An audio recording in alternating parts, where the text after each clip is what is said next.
अस्सलामुअलैकुम। आज हम लोग नर्सिंग सेमिनार का लेक्चर 2 करेंगे। टॉपिक होगा हमारा behaviour and application of ethical decision making principles. Objectives क्या होंगे हमारे? First, legal issues in nursing practice. 2, values and professional values. 3, essential nursing values and behaviour. Number 4, clarifying client values. Number 5, standards of professional performance. Number 6, nursing ethics and nursing code of ethics. Number 7, fourfold responsibilities of nurses. Number 8, ethical problems in nursing. Number 9, specific ethical issues. Number 10, moral principles and models of decision making. Number 11, strategies to enhance ethical decision and practice. Number 12, patients' bill of rights. First of all discuss करते हैं legal issues in nursing practice. First of all आता है physician orders. चाहे nurse कोई भी काम करे तो वो खुद ही रिस्पॉन्सिबल होगी नर्स, चाहे उस फिजिशियन ने उसको ऑर्डर ही क्यों ना दिया हो। क्योंकि पेशेंट के पास जब आप जाते हो, कोई मेडिकेशन लगाते हो तो वो नर्स लगाती है। इंजेक्शन लगाया, पेशेंट को कुछ हो गया, साइड इफ़ेक्ट हो गया, पेशेंट की डेथ हो गई, तो कसूर जो पेशेंट के जो अटेंडेंट होते हैं वो किसको कसूरवार समझते हैं? नर्स को कसूरवार समझते हैं। सेकंड पे हमारे पास है फ्लोटिंग, कि नर्स अगर किसी भी न्यू यूनिट में जाती है, न्यू वार्ड में जाती है, तो उसको वहाँ का एक्सपीरियंस नहीं होता है, तो वहाँ के सुपरवाइज़र को चाहिए कि उसको पहले उस वार्ड का या उस यूनिट का प्रॉपर्ली ओरिएंटेशन दे, ताकि उसे उस जगह का पता हो, वरना फिर इश्यूज़ बनते हैं। Number 3, इनएडिक्वेट staffing. अगर कोई नर्स है और कोई वार्ड या कोई जगह छोड़ के जा रही है जहाँ पे पहले ही स्टाफ की कमी है, तो वो क्या कर रही है? क्लाइंट को अबंडमेंट कर रही है। नंबर 4 पे क्रिटिकल केयर। क्रिटिकल केयर में जो कि जहाँ पे कांस्टेंट ऑब्जर्वेशन की ज़रूरत होती है, असेसमेंट की, और स्पेशली ये ज़्यादातर होता है आईसीयूज़ के अंदर, जिनके अंदर मॉनिटर्स भी लगे हुए होते हैं, जिनको मॉनिटर करने की सबसे ज़्यादा ज़रूरत होती है, तो वहाँ पे इश्यूज़ बनते हैं। नंबर 5 पे पीडियाट्रिक केयर, कि अगर कोई बच्चा सस्पेक्टेड चाइल्ड अब्यूज़ के साथ है या और आप उसको नज़रअंदाज कर दें, नर्स उसका केस ना करें आगे, तो ये भी लीगल इश्यूज़ में आ जाता है। उसके बाद फंडामेंटल ह्यूमन इवेंट्स के अंदर सेंसिटिव एरियाज़ कौन से हैं? Supportive, educate and sound moral decisions, ये सब आते हैं। हाउ नर्सेज नीड्स टू क्या करना है उनको? फर्स्ट पे क्या करना है? एग्जामिन करनी है उन्होंने अपनी वैल्यूज़ और क्लाइंट की वैल्यूज़ को, और अंडरस्टैंड करना है कि उनकी वैल्यूज़ किस तरह असरअंदाज होती है उनके डिसीजन लेने पे या फ़ैसला लेने पे। नंबर 2 पे आपने डेवलप करना है सेंसिटिविटी, एथिकल डायमेंशंस आपने देखने हैं नर्सिंग प्रैक्टिस के अंदर। नंबर 3, आपने थिंक अहेड करना है, जो पहले पॉसिबल आपने आउटकम देखने कि ये फ़ैसला लेने के बाद आगे क्या होगा, या ये करने के बाद आगे क्या चीज़ें पेश आ सकती हैं, ये आपने करना है। अब वैल्यूज़ को डिस्कस करते हैं। वैल्यूज़ क्या होती हैं? वैल्यूज़ चूँकि फ्रीली चूज़न होती हैं, और ये सारी आ जाती हैं मोरल डिलेमास के अंदर। डिलेमा वो होता है कि जिसको हम कोई उसको सही भी कहता है और कोई उसको गलत भी कहता है, दोनों। और इसके अंदर जो सारी वैल्यूज़ हैं वो सारी मॉरल वैल्यूज़ नहीं होती। कुछ पीपल की वैल्यूज़ होती हैं वर्क की, फैमिली की, रिलीजन की, पॉलिटिक्स की, मनी की, या रिलेशनशिप को वैल्यू देते हैं। और इसमें इम्पॉर्टेंट क्या है कि वैल्यूज़ क्या करती हैं? इन्फ्लुएंस करती हैं, असरअंदाज होती हैं हमारे डिसीजन लेने पे, हमारे एक्शंस पे। जिस तरह नर्सेज क्या करती हैं? एथिकल डिसीजन मेकिंग करती हैं। वैल्यूज़ के अंदर 2 चीज़ें आ जाती हैं हमारे पास, बिलीव्स आ जाते हैं एंड एटीट्यूड्स आ जाते हैं, कि जिसमें हम देखते हैं worth of a person, object, idea और एक्शन क्या है। इन दोनों को हम आगे डिस्कस करते हैं। अब वैल्यूज़ में बिलीव्स क्या है? ओपिनियन होते हैं, इंटरप्रिटेशन होती है या कंक्लूजन होते हैं लोगों के, जिनको वो एक्सेप्ट करते हैं एज अ ट्रू या सच मानते हैं उनको, कि चाहे वो सच हो भी सकते हैं या नहीं भी। फॉर एग्ज़ाम्पल देख लेते हैं इसकी। I believe if I study hard I will get a good grade. सही है, मैं ये सोचता हूँ अगर मैं हार्ड स्टडी करूँगा तो मेरे अच्छे मार्क्स आएंगे। ये क्या बिलीव है। सेकेंड एग्जाम्पल इसकी देखते हैं। Good grades are really important to me, I believe I must study hard to obtain good grades. अच्छे मार्क्स मेरे लिए इम्पॉर्टेंट है, और अगर मैं स्टडी करूँगा और तो मैं अच्छे ग्रेड ला सकता हूँ। ये भी क्या है, बिलीव है। नेक्स्ट हमारे पास आ जाता है एटीट्यूड। एटीट्यूड क्या है, मेंटल पोजीशन है और फीलिंग है टूवर्ड्स अ पर्सन, ऑब्जेक्ट और आइडिया, जिसमें कंपैशन और एक्सेप्टेंस देखते हैं। एग्जाम्पल देखते हैं कि some clients may feel strongly about their need for privacy where other may dismiss it as unimportant. कुछ लोग होते हैं जो ज़्यादा सेंसिटिव होते हैं अपनी प्राइवेसी के लिए, से कोई माइनर सा प्रोसीजर भी अगर उनके ऊपर परफॉर्म करने जाओ तो वो कहते हैं कि कर्टन लगा दो ताकि हमारी प्राइवेसी मेंटेन रहे, और कुछ लोग कहते हैं कि कुछ नहीं होता, रहने दो, माइनर सा प्रोसीजर है। तो हर किसी का अपना अपना एटीट्यूड होता है।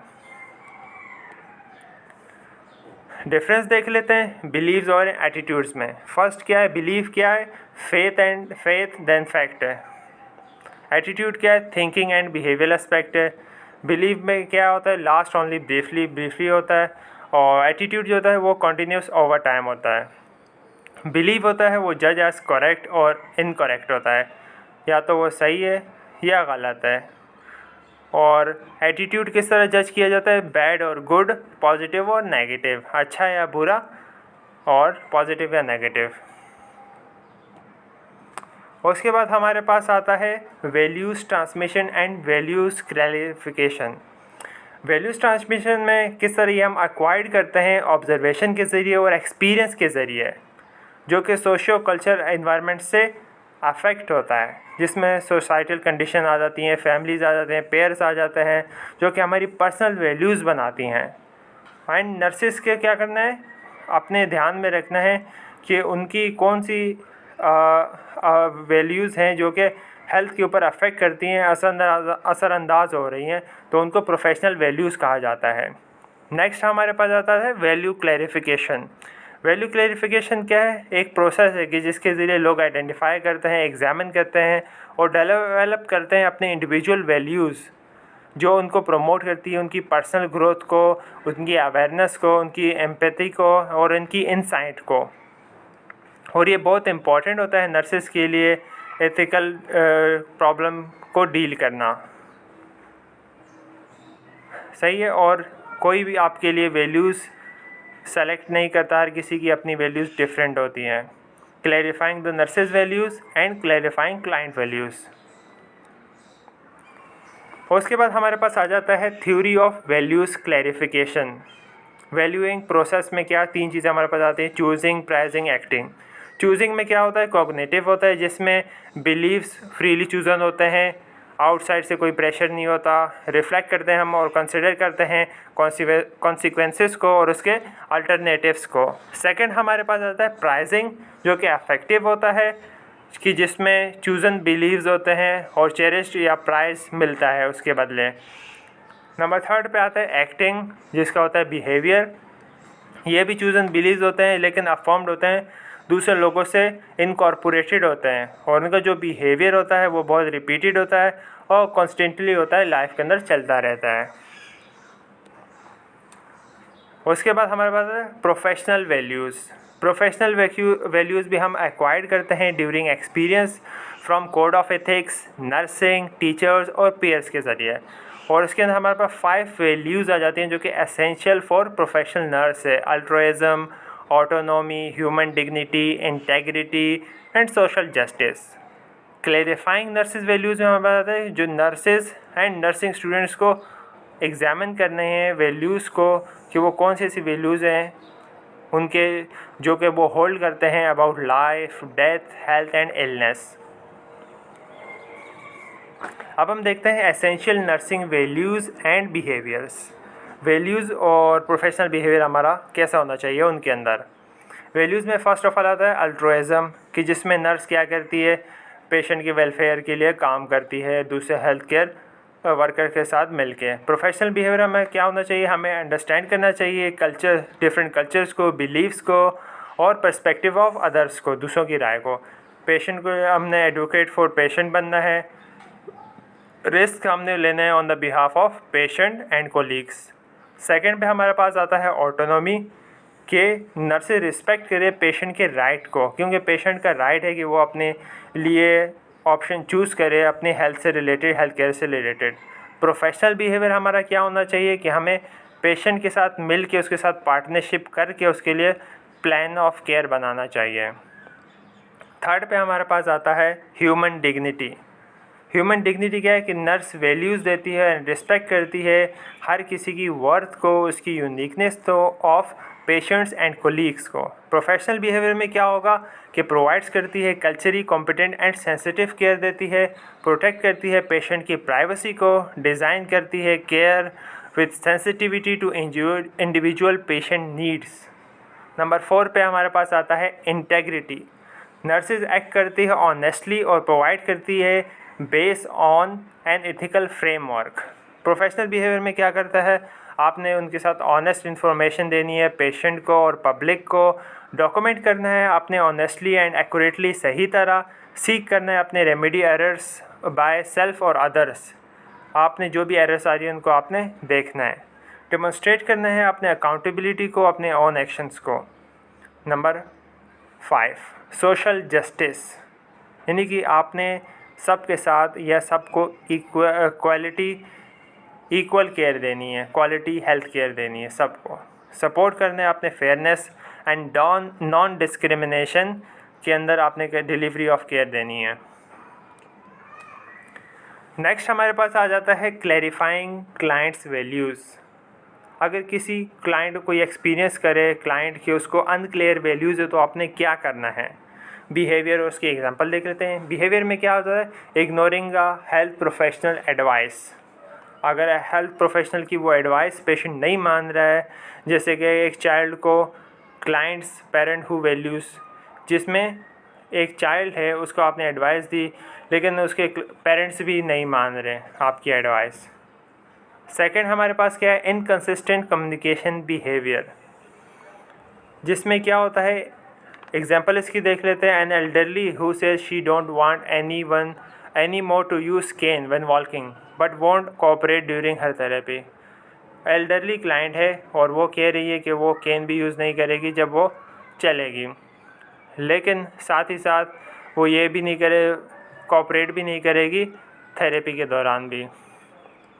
नंबर 3 पे जो आता है, numerous admission to a health agency for the same problem.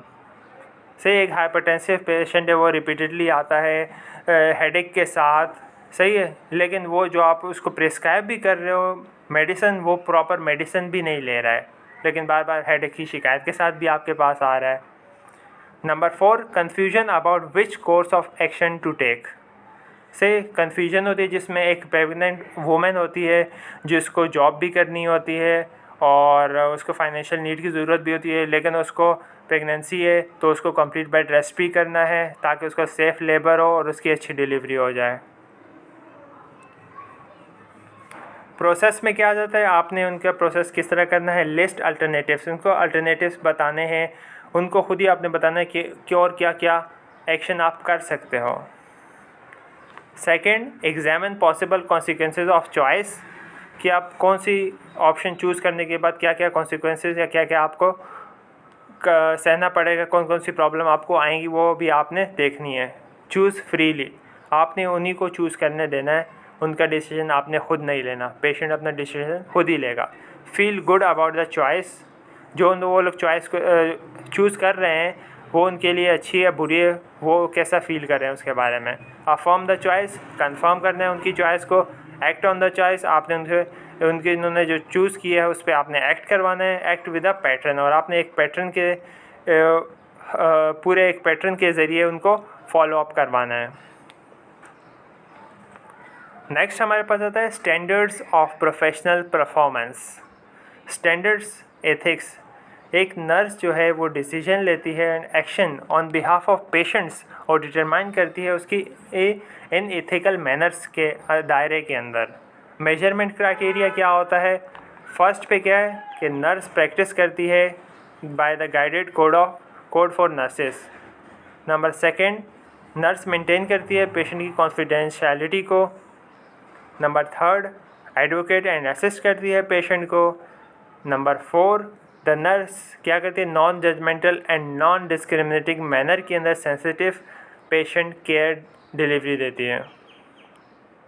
Number 5, जो नर्स कहती है वो डिलीवरी डिलीवर करती है केयर इन अ मैनर जो कि प्रिजर्व करती है पेशेंट की ऑटोनॉमी को, डिग्निटी को एंड राइट्स को। नंबर 6, नर्स क्या करती है, सीख करती है अवेलेबल रिसोर्सेज, जो उसके पास रिसोर्सेज अवेलेबल हैं उसी को फॉर्मुलेटिंग एथिकल डिसीजन के अंदर लेकर आती है। नेक्स्ट हमारे पास आ जाता है नर्सिंग एथिक्स। कोई भी प्रोफेशन रिस्पॉन्सिबल नहीं है एथिकल डिसीजन लेने के लिए, चाहे वो एक्सपर्टीज़ ही क्यों ना हो। लास्ट में पेशेंट ने अपना डिसीजन खुद ही लेना होता है, जब तक कि कोई ऐसा सिचुएशन नहीं हो जाती कि उनको डिसीजन लेना पड़े। उसके बाद हमारे पास आ जाता है नर्सिंग कोड ऑफ एथिक्स। इसका पर्पस क्या होता है कि जिसमें हम लोग इन्फॉर्म करते हैं पब्लिक को, मिनिमम स्टैंडर्ड्स के बारे में हम बताते हैं प्रोफेशन के, ताकि वो अंडरस्टैंड करें प्रोफेशनल नर्सिंग कंडक्ट को। सेकंड, प्रोवाइड करता है sign of profession, commitment provide करता है पब्लिक को। थर्ड, आउटलाइन बताता है मेजर एथिकल कंसिडरेशन प्रोफेशन के अंदर कितने हैं। नंबर 4, प्रोवाइड करता है standards for professional behaviours. Number 5, remind करता है नर्सेस को कि आपने स्पेशल रिस्पॉन्सिबिलिटी के साथ सिक को केयर देनी है। नेक्स्ट हमारे पास है code of ethics. Ethical codes क्या होते हैं, एक सिस्टमिक गाइड्स होते हैं जो कि डेवलप करते हैं एथिकल बिहेवियर को। नंबर 2, आंसर करते हैं नॉर्मेटिव क्वेश्चंस को वो जो कि उनके बिलीव एंड वैल्यूज़ जो कि मॉरली एक्सेप्टेड हो। नंबर 3, नो कोड से कोई ऐसा कोड नहीं है जो कि पॉसिबली प्रोवाइड करे एब्सोल्यूट और कंप्लीट रूल्स विदाउट कॉन्फ्लिक्ट और एम्बिग्विटी से उसके अंदर कोड के अंदर क्या होता है, कॉन्फ्लिक्ट या एम्बिग्विटी मौजूद होती है। नेक्स्ट हमारे पास आता है 4 fold responsibilities of nurses. Responsibilities number 1, nurses and people के दरमियान क्या होगी, एथिकल प्रिंसिपल क्या होगा कि जिसमें आपने उनकी वैल्यूज़, उनके स्पिरिचुअल बिलीव्स, उनके कस्टम जो इंडिविजुअली हेल्ड होते हैं या रिस्पेक्ट करनी है उनके पेशेंट्स की ऑटोनॉमी को, पर्सनल इंफॉर्मेशन की कॉन्फिडेंशियलिटी आपने रखनी है। गाइडलाइंस क्या होंगी टू बी ऑब्जर्व्ड, इसके अंदर कंसिडर करना है आपने इंडिविजुअली जब आप उनको केयर दे रहे हो। उनके स्पिरिचुअल बिलीव्स में डाइट एंड ट्रीटमेंट, राइट्स में उनकी कल्चर ऑफ पेशेंट्स क्या है और उनके वेलफेयर के लिए, सेफ्टी के लिए आपने काम करना है। सेकंड पे हमारे पास आ जाता है nurses and practice.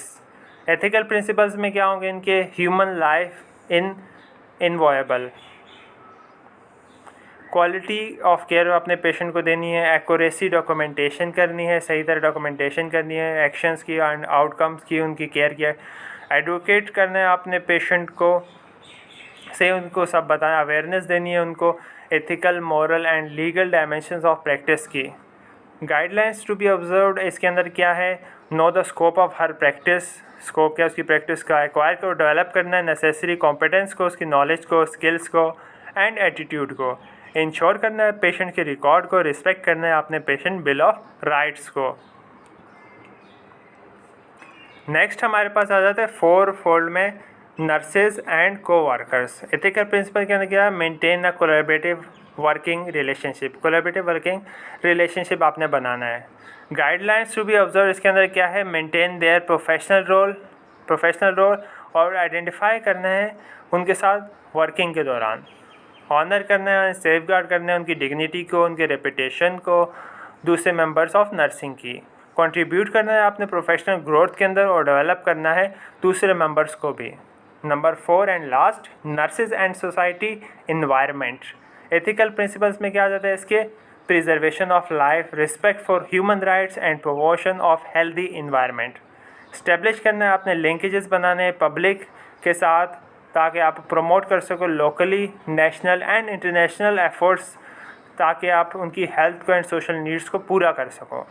Guidelines to be observe इसके अंदर क्या है, be conscious of their obligations as citizens, be equipped, और आपको नॉलेज होनी चाहिए हेल्थ रिसोर्सेज का, आपको पता होना चाहिए कम्युनिटी के अंदर, और प्रोजेक्ट एंड इमेज, और आपने एक प्रोजेक्ट ये इमेज बना लेनी है। नेक्स्ट हमारे पास आता है एथिकल प्रॉब्लम्स इन नर्सिंग, जो कि मेजर हमारे पास 2 हैं, सोशल एंड टेक्नोलॉजिकल चेंजेस के ज़रिए and conflicting loyalties and obligations, इनको आगे डिस्कस करते हैं। सोशल एंड टेक्नोलॉजिकल चेंजेस के अंदर आ जाता है लार्ज नंबर ऑफ पीपल आ जाते हैं without health insurance, high cost of health care आ जाता है, work place redesign under management care, जिनकी वजह से क्या होता है issues of fairness and resource allocation में मसला आ जाता है। Before technology there was no question about what her to allow and who should be treated, से कि किसको अलाउ करना है और किसको ट्रीट करना है। टेक्नोलॉजी के आने से पहले ऐसा कुछ नहीं था।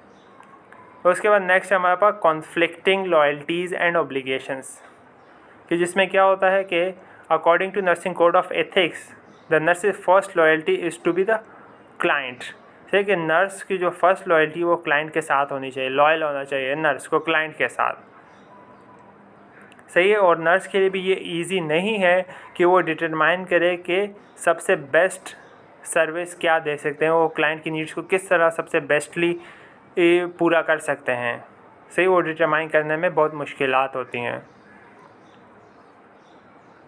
क्लाइंट क्या करता है, क्लाइंट नीड्स में conflict with the institutional policies, सही है। क्लाइंट क्या करता है, क्लाइंट की जो नीड्स होती हैं उनका कॉन्फ्लिक्ट होता है इंस्टीट्यूशनल पॉलिसीज़ के साथ या फिजिशियन प्रेफरेंसेस के साथ या नीड्स ऑफ देयर फैमिली और या लॉज ऑफ द स्टेट के साथ।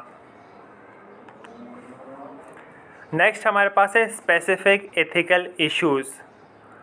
पहले जो हमारे पास है एबॉर्शन का, जो कि मेजर कॉन्सेप्ट समझा जाता है आजकल, क्योंकि नर्स का इसमें कोई काम नहीं, नर्स का ये कोई हक़ नहीं बनता कि वो किसी पेशेंट को उसको बोले कि आप एबॉर्शन नहीं करवाओ, क्योंकि नर्सेस की से यहाँ तक है कि वो उसको सिर्फ राय दे, उसको ऑप्शंस बताए, से यहाँ तक है उसका। बाकी वो अगर एबॉर्शन करवाना चाहते हैं तो करवा सकते हैं, वो उनका अपना मैटर है।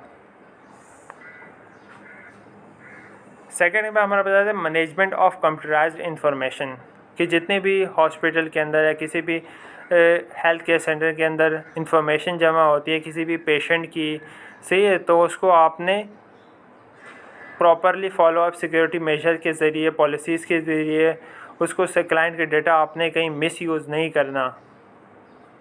एंड ऑफ लाइफ इश्यूज़ के अंदर एथनेजिया, ख़ुदकुशी करना या अपनी ज़िंदगी को ख़त्म करना, termination of life sustaining treatment, ये इश्यूज़ आ जाते हैं।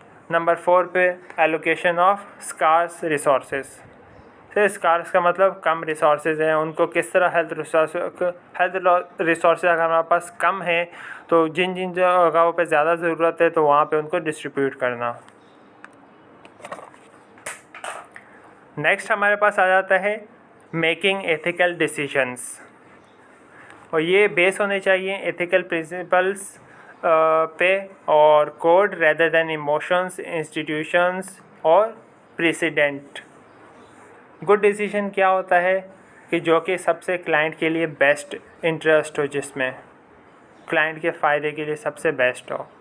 इस्टेब्लिश करना है आपने सपोर्ट सिस्टम, काउंसलिंग देनी है आपने उनको प्रोफेशनल्स के ज़रिए, कोलैबोरेशन करनी है आपने उनके साथ, कम्युनिकेशन करनी है, कॉम्प्रोमाइज़ करना है, इम्पॉर्टेंट स्किल्स डिटरमाइन करना है आपने एग्जिस्टेंस ऑफ मॉरल सिचुएशन, ये इम्पॉर्टेंट फर्स्ट स्टेप है।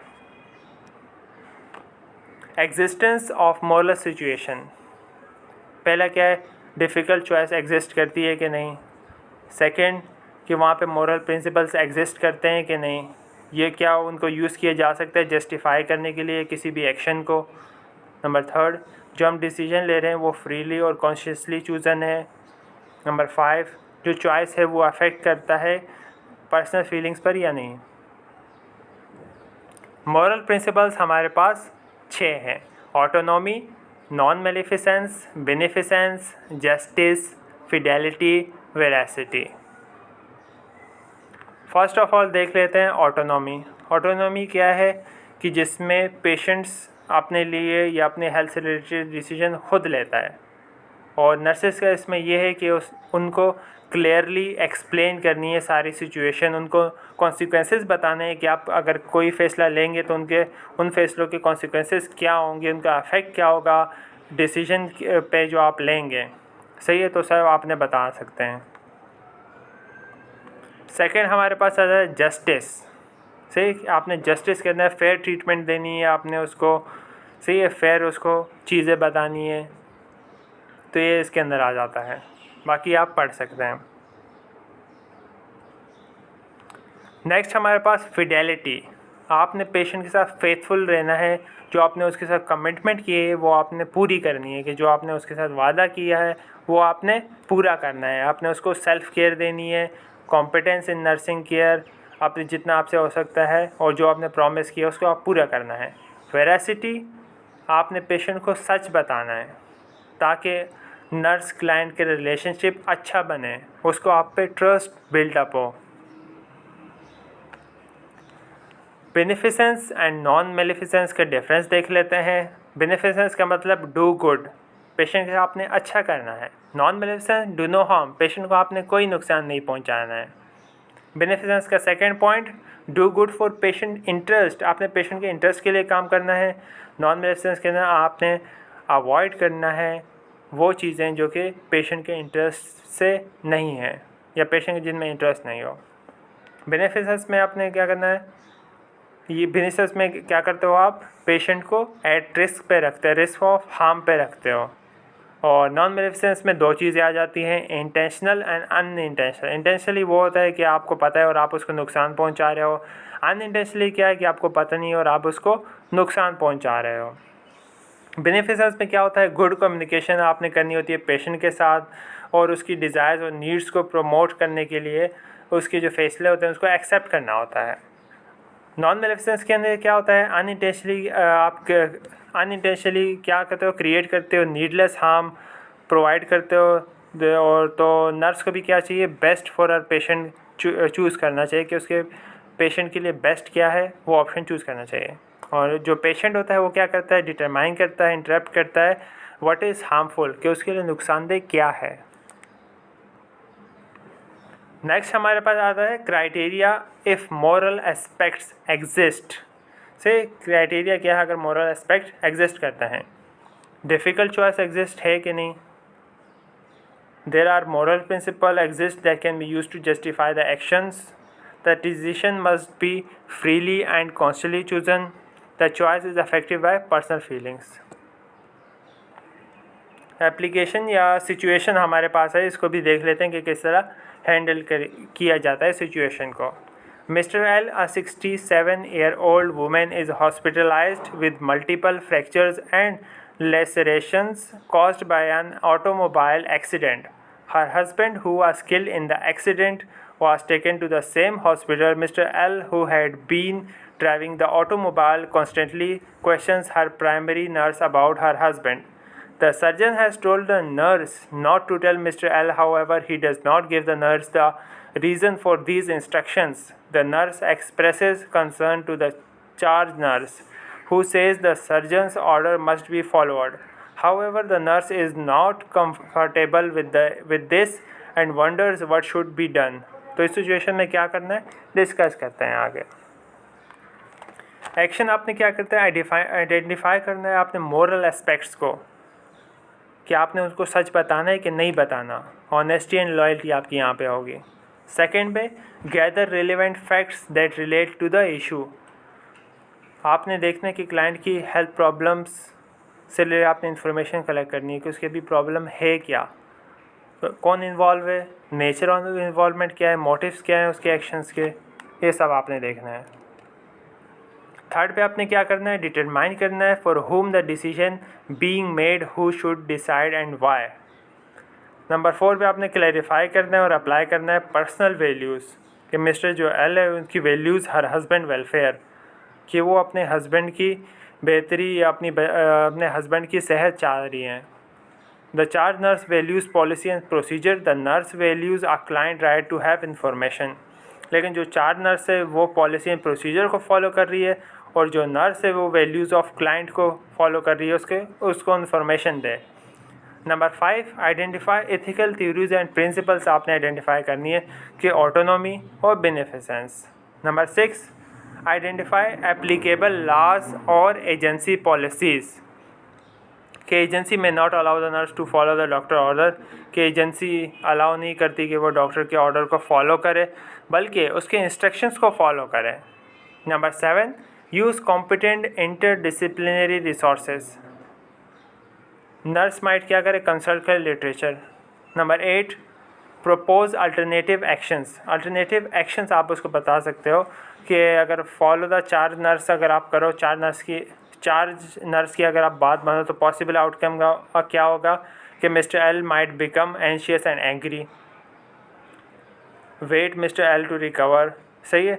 इसमें क्या होगा कि हम मिस्टर एल को जो 67 ईयर ओल्ड लेडी है उनको अगर हम बता दें कि उनके हस्बैंड मर चुके हैं तो एंशियस एंड एंग्री हो जाएंगे, या हम वेट करें उनके सही होने का और फिर उनको बताएं कि आपके हस्बैंड की डेथ हो गई है एक्सीडेंट में ही. Number 9, apply nursing code of ethics. आपने यहाँ पर nursing code of ethics apply करना है. Number 10, for alternative action identify the risk and seriousness of consequences. आपने अल्टरनेटिव एक्शन देखना है, आइडेंटिफाई करना है कि रिस्क और सीरियसनेस कितनी है किसी भी कॉन्सिक्वेंसेस की. अगर नर्स फॉलो करती है चार नर्स को एंड डॉक्टर को, या उसको सच बता देती है मिस्टर एल को, इवेलुएट द एक्शंस टेकन. अगर क्लाइंट सेटिस्फाई नहीं हुआ है उसके जवाब के साथ या उसके रिव्यू, तो उसको नर्स ने दोबारा रिव्यू करना है, अल्टरनेटिव्स दोबारा निकालना है और ये पूरा प्रोसेस दोबारा अगेन करना है. लेकिन मोस्ट अप्रोप्रिएट ये होगा कि उसके रिकवर होने के बाद उसको ये ख़बर दी जाए कि उसके हस्बैंड की डेथ हो गई थी एक्सीडेंट के अंदर ही. नेक्स्ट हमारे पास आता है strategies to enhance ethical decisions and practice. First of all हमारे पास आता है be aware of your own values. सही, हमें अपनी वैल्यूज़ का पता होना चाहिए. सेकंड क्या है, be familiar with the code of ethics. आपको फेमिलियर होना चाहिए कोड ऑफ एथिक्स के लिए. आपने रिस्पेक्ट करनी है वैल्यूज़ को, ओपिनियंस को और रिस्पॉन्सिबिलिटीज़ को of other health care professionals. Serve करना है आपने इंस्टीट्यूशनल एथिक कमेटी के अंदर एंड स्ट्राइव करना है फॉर कोलैबोरेटिव प्रैक्टिस. लास्ट में हमारे पास आ जाता है पेशेंट्स बिल ऑफ राइट्स. जो इसका पहला पॉइंट है, आपने रिस्पेक्टफुल केयर देनी है, पेशेंट के ये राइट है. Second, right to obtain information, यानी कि पेशेंट का राइट है कि वो डॉक्टर से कंप्लीट करंट इंफॉर्मेशन ले और उसकी डायग्नोसिस ले. नंबर थर्ड, ऑब्टेन करे डॉक्टर से कंप्लीट करंट इंफॉर्मेशन, उसकी डायग्नोसिस, ट्रीटमेंट, प्रोग्नोसिस और जो उसके रीज़नेबली एक्सपेक्टेड जिनको समझ सकता है वो सब ले लें. नंबर 4, पेशेंट का राइट है कि उसको कंप्लीट एंड एक्यूरेट इंफॉर्मेशन दी जाए तो जो कि उसको नेसेसरी है इन्फॉर्म कंसेंट के अंदर कि उसके प्रोसीजर एंड ट्रीटमेंट किस तरह स्टार्ट होगा. Right to refuse treatment, right to privacy, right confidentiality.